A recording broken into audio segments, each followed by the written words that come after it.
Bismillahirrahmanirrahim. Ila hadratin nabiyina al-Mustafa sayyidina Rasulillah sallallahu alaihi wasallam wa ala alihi wa azwajihi wa dhurriyyati sahabati wa atba'ihi wa ila hadrati jami'i ikhwanihi min al-anbiya wal mursalin wa syuhada as-salihin awliya'il muqarrabin ulama'il 'amilin wal musannifin wa jami'il malaikatil muqarrabin wa khususan li musannif hadzal kitab al-Imam Ahmad Ibn Atta'illah Sekandari radhiyallahu ta'ala anhu sya'ulillahi lahum al-fatihah. Bismillahirrahmanirrahim. Alhamdulillah rabbil alamin arrahmanir rahim.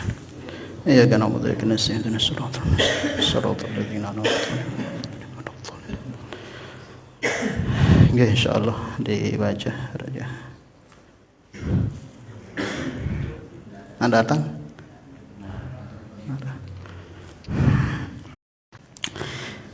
Ya, kita lanjutkan.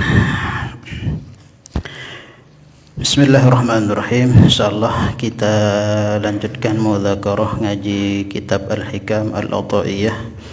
Malam ini kita masuk kalau enggak salah hikmah yang ke 48 dalam kitab ini. Bunyi hikmahnya kita baca dulu. Bismillahirrahmanirrahim. Nawayna ta'alluma wa ta'lim, tadhakkur tadhkir, nafa wal intifa, ibadah istifada wa hatha 'ala tamassuki bi kitabillah wa sunnati nabiyhi wa dilalata ila al-khair wa du'a ila al-huda ibtigha mardatihi thawabihi wa qurbihi amin. Qala al-muallif rahimahullahu ta'ala alayhi wa nafa'ana Allah bihi wa bi 'ulumihi fid dunya wal akhirah. Bunyinya la tata'adda niyatu himmatika ila ghairihi fal karimu la takhattahu al amalu. Ini hikmah masih insyaallah ada sangkut pautnya sedikit dengan hikmah 2 minggu kemarin yang kita bahas. Artinya la tata'adda, jangan melewati niyatu himmatika, niat tinggimu, niat kamu yang tinggi, jangan sampai melewati atau melangkahi ila ghairihi, kepada selain Allah. Maksudnya jangan sampai cita-cita kita dalam sebuah amal atau niat kita dalam sebuah amal itu kita buat bukan karena Allah subhanahu wa ta'ala, itu maksudnya. Fal karimu, maka al-karim zat Allah, la tatakhattahu, tidak akan melangkahi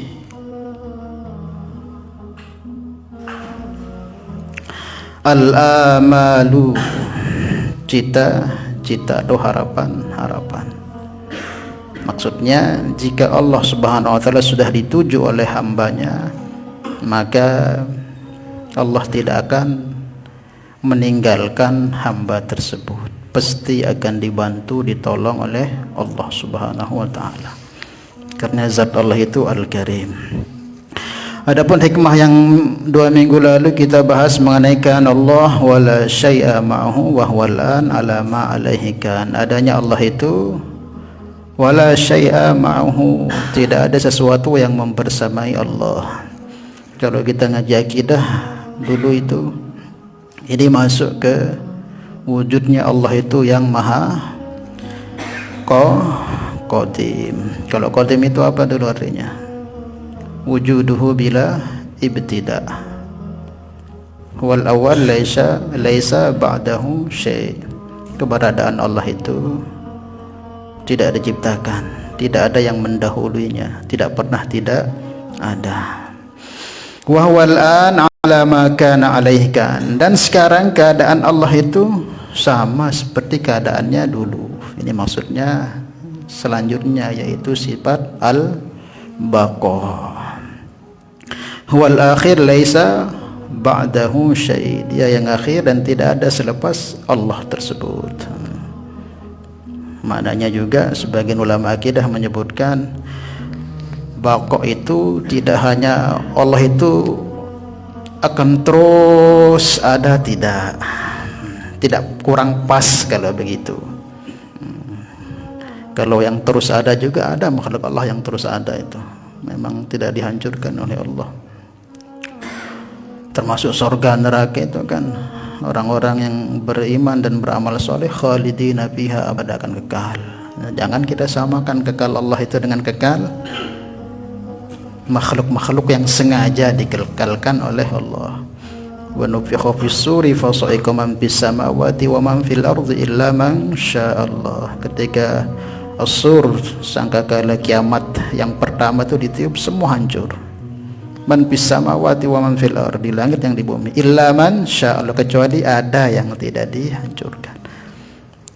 Maknanya dia tidak hancur, tetapi jangan pernah kita samakan kekalnya benda-benda itu dengan kekalnya Allah. Maka yang pas makna baqa bagi Allah itu tidak akan pernah terjadi perubahan,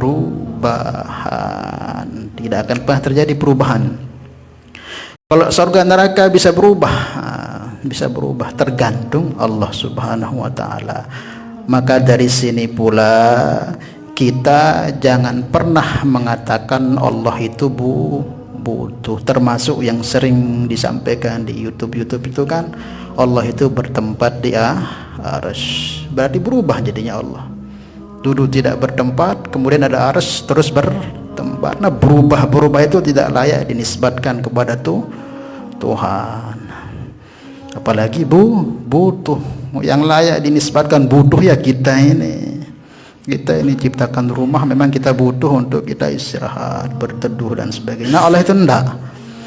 Maka ketika adanya Allah, di azalinya seperti itu keadaan Allah, dan selepas Allah ciptakan nih makhluk-makhluk termasuk tempat arsy itu, tetap keadaan Allah tidak berubah, tidak terus ada arsy terus Allah mengambil tempat di arsy. Berarti namanya berubah, berarti sama dengan makhluknya. Mustahil terjadi perubahan pada diri zat Allah yang maha suci. Makanya makna baqa itu tidak akan pernah terjadi perubahan. Ketika belum adanya benda-benda diciptakan oleh Allah, Allah sedia ada tanpa butuh kepada apapun, tempat dan sebagainya, zaman, waktu. Dan ketika benda-benda ini ada pun Allah tidak di situ. Wa huwal an ala ma kana alaihi kan, sedia adanya yang azali itu. Nanti juga ketika dihancurkan tetap juga Allah itu seperti itu. Paham ya? Makanya yang selain Allah itu wujudnya itu aradi namanya. Wujud karena diwujudkan, kuat karena dikuatkan, mampu karena dimampukan. Jadi narak sebenarnya yang selain Allah itu ndak ada. Yang hakiki al-wajibul wujud itu ya Allah, adanya tanpa permulaan, tanpa diciptakan, tanpa dilahirkan, tanpa ada sebab dia ada, ndak. Dia sedia ada di azalinya. Adapun yang selain itu semuanya, apapun bentuk kuat dan hebatnya, semua berstatus hawadis, makhluk yang tidak bisa berbuat apa. Nah, kalau kita tahu Allah itu zat yang maha seperti itu, yang wajib adanya, yang selain Allah itu mungkinul wujud, wujudnya itu dibuat diadakan oleh Allah. Sementara ada yang kita lihat kuat, juga kuatnya itu dari Allah. Sementara ada yang kita tengok pandai pintar, itu pun juga dari Allah. Ada yang kita lihat kuat, hebat dan sebagainya, itu juga diberi oleh Allah. Huwallazi khalaqakum wa ma ta'malun. Dia yang ciptakan terus dijadikan bisa begitu oleh Allah. Hakikatnya enggak bisa apa. Maka selepas kita tahu Allah itu seperti itu, yang hakiki ada zat Allah itu, yang selain itu diadakan, maka ketika kita meletakkan tujuan kita, niat sungguh kita kepada Allah, maka jangan dipalingkan kepada yang selain Allah. Itu maksudnya la tata'adda niyatu himmatika ila ghairihi. Tatkala kita paham, mengerti bahwa yang hakiki ada, yang mampu itu hanya Allah, yang memberi kekuatan, kehebatan, kemampuan itu Allah, maka dalam amal apa saja hendaklah tujuan kita jangan sampai selain Allah. Maknanya kalau kita tujuan untuk yang selain Allah, berarti kita apa namanya? Kita sandarkan kepada perkara yang tidak ada. Kita fokuskan tujuan kita kepada yang selain Allah, sama saja bohong. Kenapa? Yang selain Allah itu tidak ada. Seumpama ada pun, adanya diadakan oleh Allah. Dia kuat karena pun itu dikuatkan oleh Allah. La tata'adda niyatu himmatika ila ghairihi. Jangan sampai kamu melepas tajawuz niat kamu yang tinggi itu kepada yang selain Allah Subhanahu wa ta'ala. Maknanya kita diarahkan oleh Allah, segala sesuatu itu hendaklah kita buat karena Allah. Inna salati wa nusuki wa mahyaya wa mamati lillahi.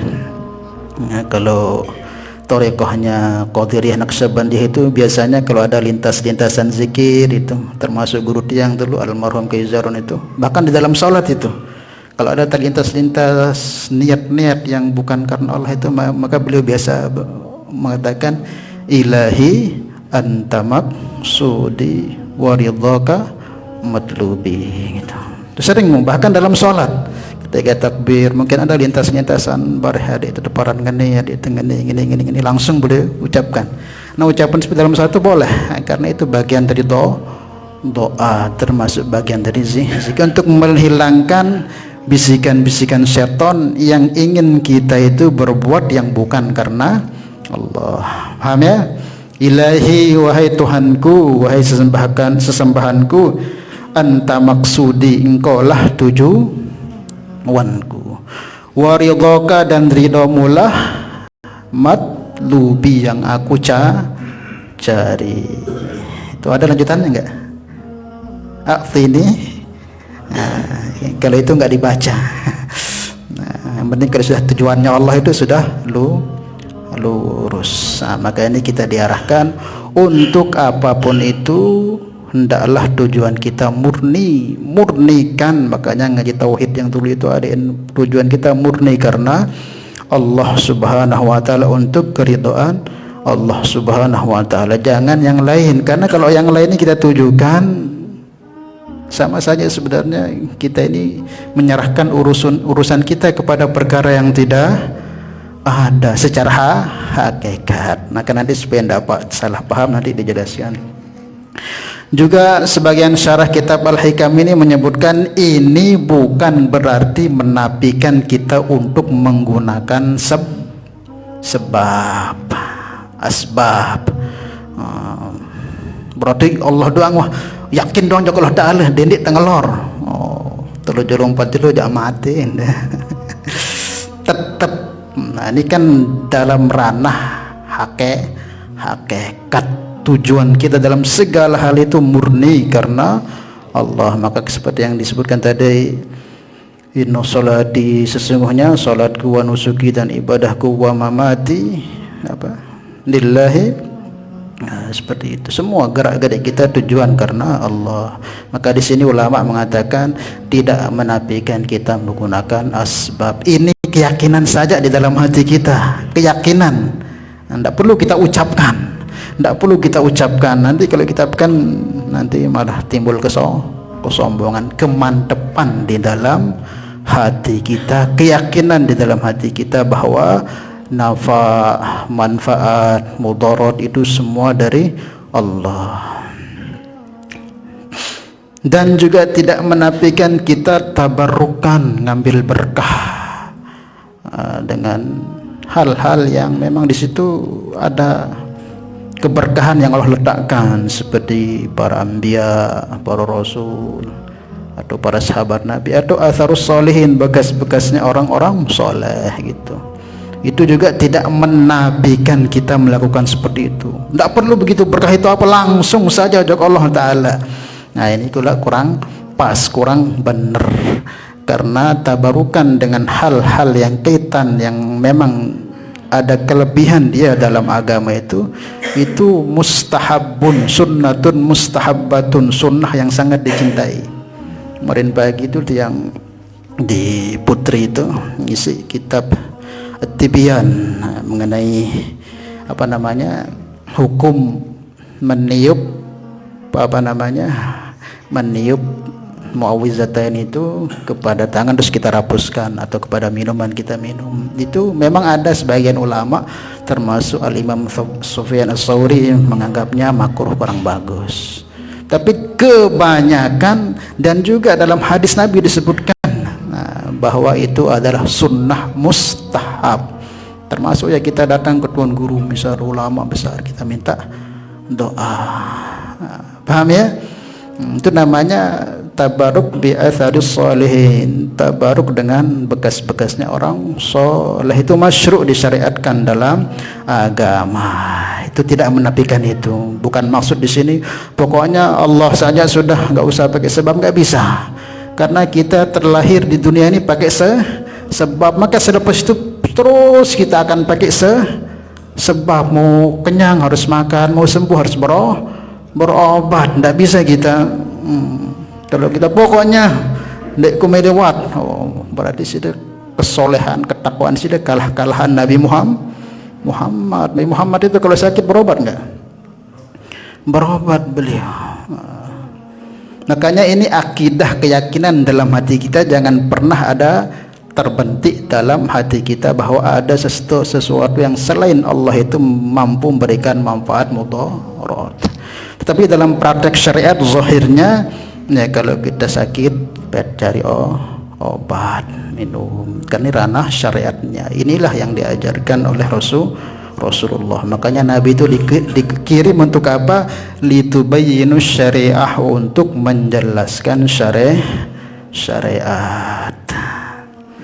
Paham ya? Nah, seperti itu tadi, dengan syarat jangan sampai kita tanamkan keyakinan kepada sesuatu itu yang memberikan kesembuhan. Itu hanya wasilah, sebab saja. Jika Allah menginginkan sembuh, jika enggak ya enggak. Tapi tetap kita jalankan. Makanya ada dalam Al-Quran itu kulu washrabu, Allah perintahkan kita makan, minum, itu sebab semua. Nah, wallahu a'lam bishawab. Paham ya? Nabi Musa alaihi salam beliau itu pernah sakit. Mungkin sering kita dengar di teman-teman para dai yang masya-masya kita bayan. Nah, ini ajaran juga, pelajaran buat kita. Ketika beliau pernah sakit perut nih, Nabi Musa. Namanya Nabi itu sakit itu juga bisa terjadi, lupa itu bisa terjadi bagaimana Nabi, karena Nabi itu manusia. Yang nggak boleh terjadi, mustahil terjadi pada diri Nabi itu lakukan maksiat. Kalau sakit, lelah, capek, ngantuk, kadang lupa sekali dua kali, itu manusiawi, boleh terjadi. Maka suatu ketika Nabi Musa ini sakit perut sangat sakitnya. Maka dia kan kalimullah beliau ini, ya Allah sakit tiang-tiang, ya Allah berembe ini. Oh, kamu pergi ke bukit sana, di sana ada satu pohon, kamu petik daunnya itu 2-3, nanti kamu masak minum. Nah, karena Nabi Musa pergi, dimasak, diminum, sembuh. Kemudian berapa saat, minggu, bulan selepas itu kambuh penyakit ini, kambuh penyakit ini. Nek neperisawan kalau tak langsung nepeta nuat, tayak dek bukit no langsung bait di telu malik, mungkin sekapal bait, pun rebus mungkin pun sekali talang penyakit kan. Ternyata ditambah sakit nah.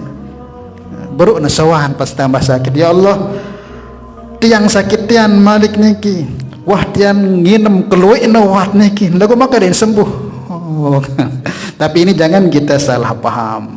Jangan sampai kita menyatakan Nabi Musa lemah keyakinan, jangan, bahaya. Ini semua kejadian pada diri Nabi itu pelajaran buat kita manusia yang akhir ini seperti itu. Bukan Nabi Musa berarti gitu, takut ular lari dia, lemah imannya, bahaya. Nabi itu tidak ada istilah lemah iman. Nabi itu terus meningkat imannya, terus. Ndak stabil, ndak. Yang stabil itu malaikat. Kalau kita turun taik dari mana, keluar masuk kita ini. Ya Nabi sabdakan, Akan datang akhir zaman nanti orang itu pagi beriman, malam kafir. Itu keluar masuk namanya. Kalau turun naik itu sahabat. Kalau sahabat di majlis Nabi naik, kalau kan sendiri turun. Kalau kita ini pagi beriman, sore jual iman tuh. Nah, Nabi itu terus meningkat terus imannya. Kok dikatakan lemah iman? Kalau dalam akidah itu bisa rusak akidahnya orang yang seperti pemahaman seperti itu. Maka Allah ingatkan, wahai Musa kekasihku, yang kemarin itu kan kamu sebelum mengambil makanan itu, obat itu, daun itu kan kamu sowan kepadaku. Ya aku sembuhkan dengan perantara itu. Nah sekarang ini kan kamu ndak, langsung aja. Supaya engkau tahu bahwa nampak mudarat itu adalah dariku, kesembuhan kesehatan itu, penyakit itu dariku, kata Allah Subhanahu wa taala. Jadi itu pelajaran bahwa walaupun kita melakukan sebab kayak apapun, ya jika Allah tidak takdirkan sembuh, ya tidak sembuh, tetapi tetap kita melakukan sebab. Kenapa? Karena itu masyru' disyariatkan ittiba dengan Nabi kita Mustafa Muhammad sallallahu alaihi wasallam. Maka dalam istilah sebab ini mungkin juga perlu dijelaskan, terutama kita kan termasuk kebagian besar kita ini jamaah tabligh. Kadang kita bayan itu bayan tauhid bagus itu, tapi jangan sampai kebablasan, jangan sampai lewat dari koridor ilmu akidah. Di dalam Syarah Al-Hikam juga disebutkan, ini juga dulu awal-awal kita ngaji hikam kayaknya pernah yang jelaskan mengenai masalah sebab.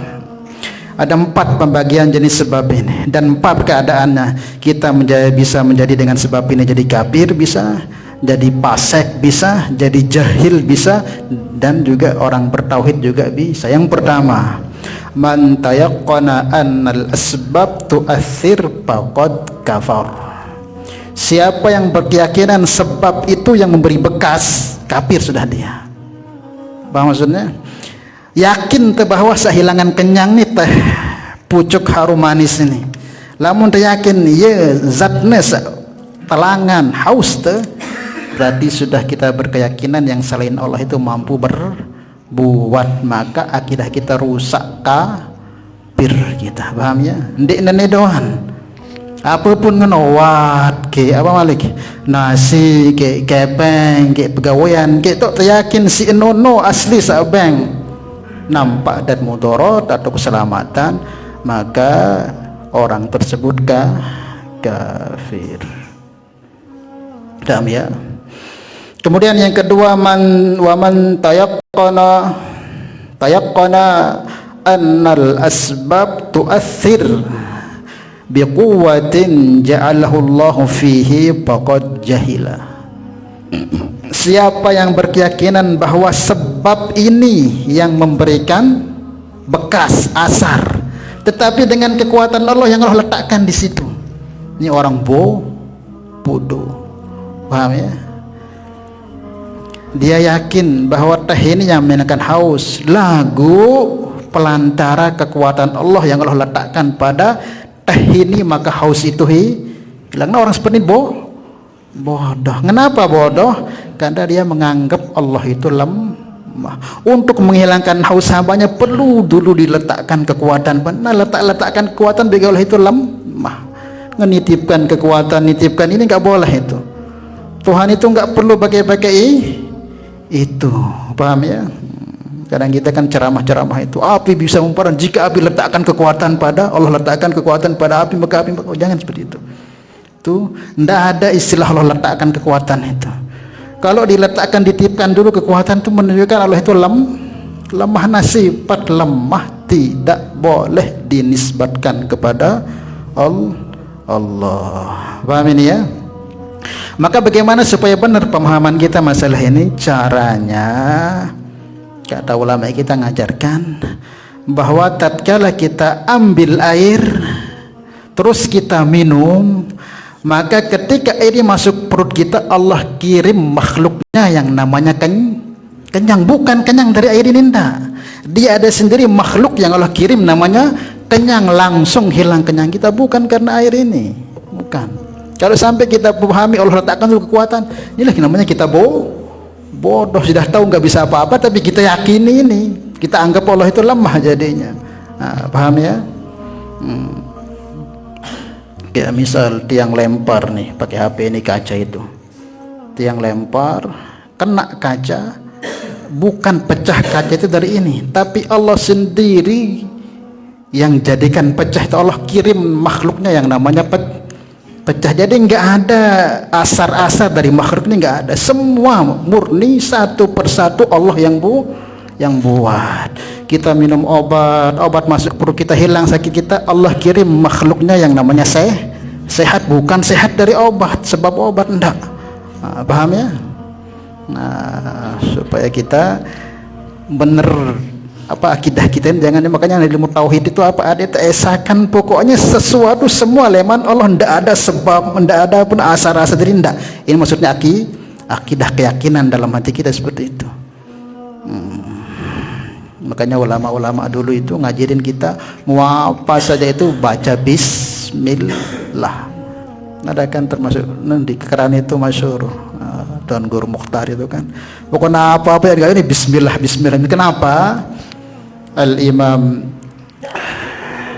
Abdul Wahab Asy-Sya'rani belum mengatakan kita ini setiap aktivitas ini sebenarnya rentan untuk kita melakukan perbuatan syirik ini, rentan. Kan otomatis ketika ada sakit kepala yang terbentuk di otak kita apa? Bodrek. Lamun gereneng nain teh paramek. Parastamol. Apa malik? Sakit gigi kita antal gini tuh kan langsung respect gitu. Langsung itu sudah. Amtal apa? Peta. Nah, otomatis kita langsung makan itu kan. Itu sebenarnya rentan untuk kita syirik meyakini itu yang bisa. Maka penetralisirnya itu apapun ketika baca bismillah atas nama Allah, atas kekuatan Allah gitu. Kalau enggak bahaya. Tambah keyakinan. Maka orang-orang dulu itu apapun bismillah supaya tidak terbentuk dalam keyakinan bahwa itu yang memberikan mudarat. Maka penetralisirnya supaya selamat kita dalam keyakinan walaupun kecil, namanya syirik itu ya syirik. Syirikku ya kocek ibadah kene syirik beli. Maknanya apa? Parante arak selain Allah sama mampu. Maka Syekh Abdul Wahab Asy-Sya'rani menerangkan, memberikan saran, maka apapun yang kita buat usahakan sebut nama Allah supaya tidak kita meyakini walaupun sekedar keangan-angan bahwa itu yang memberikan manfaat, karena itu rentan itu. Tatkala kita haus cari air, tatkala kita ngantuk ingin istirahat, sehingga kalau enggak kita netralisasi dengan bismillah itu nanti keyakinan seperti itu masuk insyaallah ya. Nah, kadang-kadang kita ini dengan ya bismillah diri ya, mungkin kita belum tahu rahasianya. Bagus itu, mungkin dia takut nanti bareh keyakinan seandainya masuk berikan manfaat mudarat semuanya bismillah Allah ta itu kan selamat. Kemudian yang ketiga, wa man tayaqqana annal asbab la tu'athir. Siapa yang berkeyakinan bahwa sebab itu tidak memberikan bekas. Al mu'athir wallah, yang berikan bekas hanya Allah. Walakin mata wujudal asbab wajadal musabbab faqad fasak. Siapa yang berkeyakinan bahwa sebab ini ndek nebeng manfaat mudarat, sebab yang manfaat mudarat itu hanya Allah ta wahadah, lagu lamara sebab musabab datang. Ini namanya fasik orang seperti ini. Dia katakan aine dia nelangkan haus. Saat nelangkan haus siapa? Allah. Lagu lamun hari tapi otomatis telang haus. Nah ini fasik orang seperti ini. Dia yakin memang ini tidak memberikan kenyang. Lagu lamun taman jok dia mesti telang haus tuh. Nah orang seperti fasik dia ini. Paham ya? Paham? Man tayaqqana al asbab la tu'athir, dia beri bekas. Al mu'athir huwa Allah, tetap yakin sebab yang beri bekasnya Allah. Lagu Kapan-kapan ada sebab, musabab mesti ada. Nah ini tidak boleh seperti itu. Paham ya? Ini yang ketiga ini. Mana orang ini fasik dia ini. Yakin lima Allah Ta'ala bareh lagu lamun narak kepeng berbintan tidak. Lamun itu pegawaian berbin. Yakin Allah sabeng rezeki, sabeng sebelum lahir 500.000 tahun lahir sudah cukup, yakin. Lagu bah terucap. Lamun di tepi tak ada rezeki bareh berbin nanti sebangin nak temangan. Nah ini baca dan orang fasik seperti ini. Begawai-begawaian nggak perlu kamu ucapkan seperti itu, sebab saja itu. Jangan sampai kita berkeyakinan seperti itu. Paham ya yang ketiga ini. Nah, walaupun dia yakin dia nggak bisa apa-apa lagu bareh lama nawah kena api kance dedoro kering ya toh mau diserbakar. Enggak seperti itu. Nabi Musa itu, Nabi siapa namanya dari api itu? Ibrahim itu kan 40 hari 40 malam dalam api, satu helai rambutnya aja nggak kebakar. Nabi siapa yang disembelih? Nabi Ismail itu segitu merangnya api itu sedikit pun tidak bisa tergores. Itu Nabi Ismail menunjukkan ya Allah. Maka kalau kamu punya keyakinan seperti itu, fasik kamu berarti. Kemudian yang terakhir, man tayaqqana annal asbab la tu'athir, al mu'athir huwallah. Yang beri bekas hanya Allah, walaupun adanya sebab la lazimu wujudul musabbab. Walaupun ada sebab belum tentu, walaupun ada musabbab belum tentu ada sebab. Bahwa muwahhid, maka orang bertauhid. Orang bertauhid itu siapa? Dia yakin ini nggak bisa menekan mudarat, dia menekan mudarat hanya Allah. Walaupun sebab-sebab ada, belum tentu juga akan terjadi di sebab tersebut kecuali kalau ada izin. Nah, bahwa muwahhid ini orang bertauhid gitu. Dak nara api lamun nara dedoro kering dek nanya membakar kalau nara izin Allah. Nah baru ini orang bertauhid. Kalau yang tadi itu kan wah lamun kendaitan api ke jebendegero jak kebakar saya. Lamun nasi tamas piring dokter besar tuh. Ini pasek kayak seperti ini. Paham ya? Walaupun ada sebab, walaupun ada apa, belum tentu dia akan mendatangkan musabbab kalau tidak ada izin daripada Allah Subhanahu wa Ta'ala. Paham ini ya? Nah, jadi seperti itu ini supaya benar akidah kita, jangan sampai terlintas hal-hal yang kan akidah ini kan nggak bisa ditembel ya. Namun sembahyang masih kurang, fardu sunnah masih buat ditembel. Lagu akidah ini seles dong salah keyakinan kalau nggak ditobati maka bahaya. Kita lanjutkan. Fal karimu, maka Allah zat yang maha karim, la takhattahul amal, tidak akan melangkahi Allah itu al amal, harapan-harapan daripada hamba-hambanya. Mananya apa? Kalau Allah itu sudah dipercayai oleh hambanya, dengan harapan-harapan hambanya, mesti Allah akan berikan apa yang diharapkan oleh hamba. Maka jangan kita letakkan niat keinginan kita itu selain Allah. Kenapa? Karena Allah itu kalau sudah dipercayai, diyakini, dititipkan sesuatu atas harapan hambanya, pasti akan dipenuhi oleh Allah Subhanahu wa Ta'ala. Karim itu apa? Karim itu apa? Alladzi, zat yang kalau diminta itu yu'ta, dia memberi. Dan kalau udah memberi itu la yubali, tidak peduli berapa yang mau dikasih oleh Allah Subhanahu wa Ta'ala. Al-Qadir, apa itu? Yang memaafkan jika dia kuasa. Itu sifat karim itu maknanya juga sebagian ulama. Memaafkan tatkala kuasa. Allah ini kan Masya Allah, dendek teminta doan tebeng Masya Allah Ta'ala. Jangankan orang-orang kafir yang maksiat durhaka kepada Allah juga dikasih itu. Yang hari-hari nggak yakin dengan Allah, nggak pernah berharap pun dengan Allah, diberi malah di dunia. Sampai yang kebanyakan keduniaan orang kafir. Masa kita ini ragu pada dengan kafir. Allah titipkan sesuatu itu untuk Allah, maka harus yakin bahwa pasti Allah akan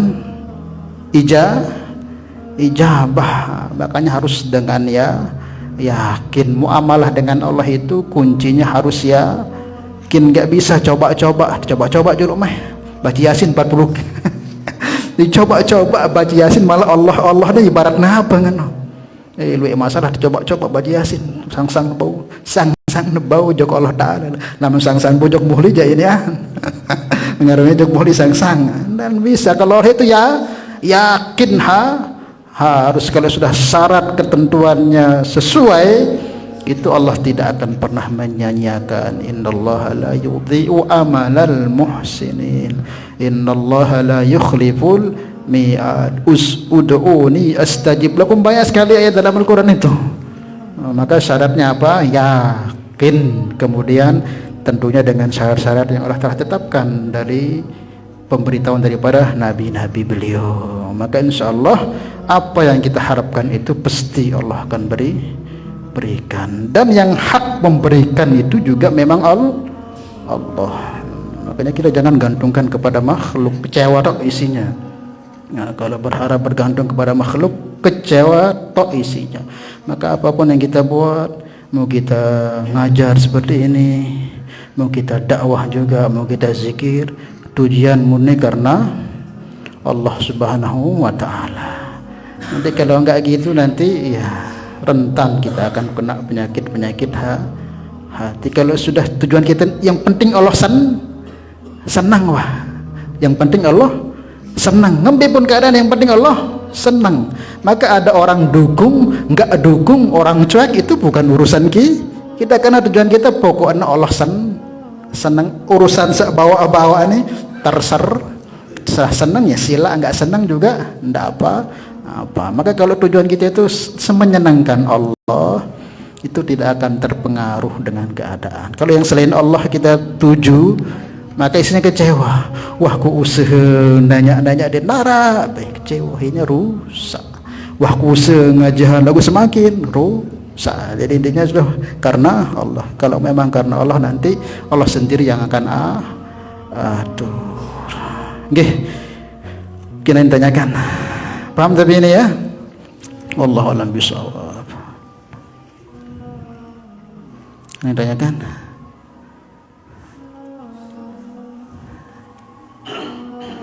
Ya.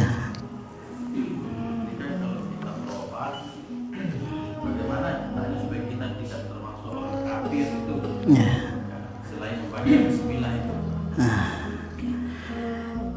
Caranya yang tadi itu sudah kita gunakan asbab itu sebagai wasilahnya saja.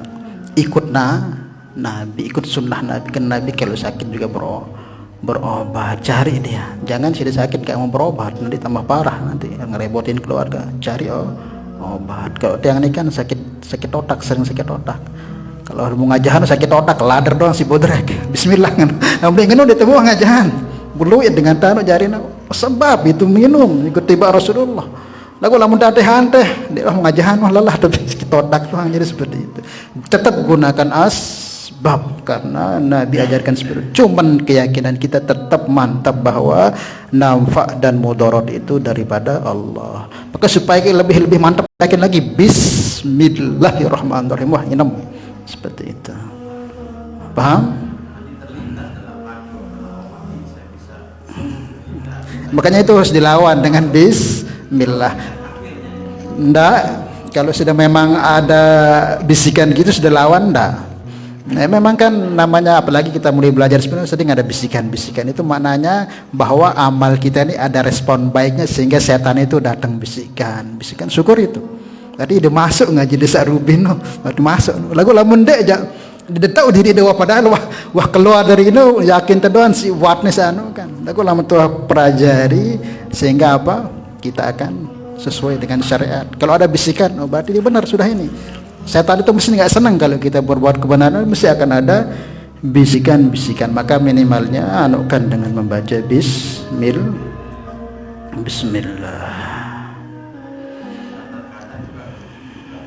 Setelah kita minum berapa macam obat tapi penyakit itu tetap bandel. Kadang-kadang dia selalu terlintas di sana menyalahkan Allah, itu bagaimana kira-kira?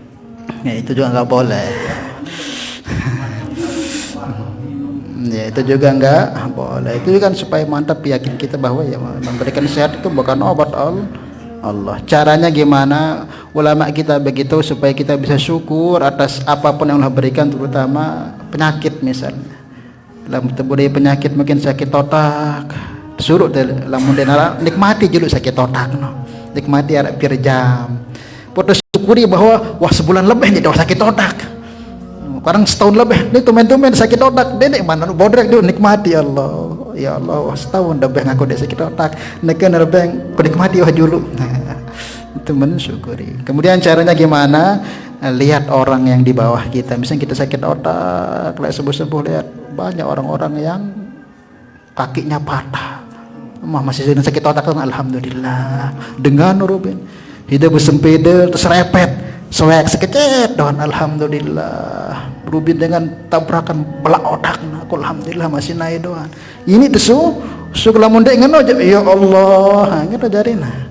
Makanya kita lihat yang lebih parah dari kita itu supaya kita syukur. Ruben dengan kecopetan, kita kecopetan cuma selai doang, enggak tahu kita antara diterik atau dicopet gitu.